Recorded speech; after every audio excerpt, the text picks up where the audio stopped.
اور پھر حضور دے صحابہ کس طرح سرکار دے نال پیار کیتا ہے. قربان جاواں حضرت سعد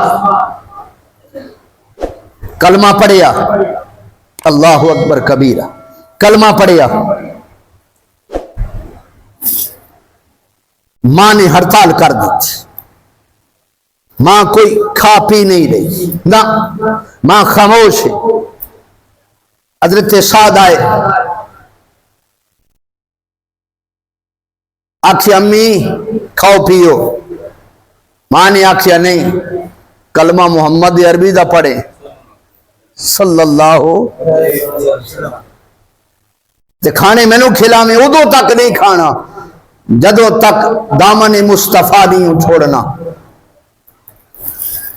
حضرت سعد آکھیا امی کوئی آخری فیصلہ ہے تے سناؤ. آکھیا میرا آخری فیصلہ ہے، میں چھانتے بھی نہیں بہنا، پانی بھی نہیں پینا، کھانا بھی نہیں کھانا، میری مکمل ہڑتال ہے. جناب حضرت سعد، یا امہ لو ان کانت لکے میاتو نفسا فخرجتو نفسا نفسا نفسا فواللہ ما ترکتو محمدا. اے ماں اللہ دی قسم ہے تو ایڑیاں رگڑ رگڑ کے مردی رمیں اے برداشت کر لے سا. فواللہ ما ترکتو محمدا، اللہ دی قسم محمد عربی دا دامن نہ چھوڑ سا. اس طرح حضور دے صحابہ نے سرکار نال محبت کی تھی. پھر انعام کی ملے آئے.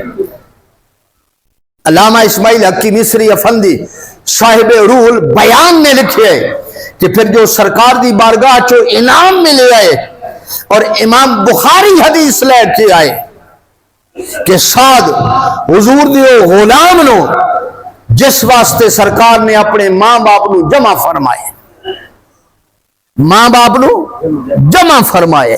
کس طرح جمع فرمائے؟ بدر دے اندر سعد نبی پاک صلی اللہ علیہ وسلم دے آسے پاسے گم کے حضور دی حفاظت فرما رہے، سرکار دی حفاظت فرما رہے.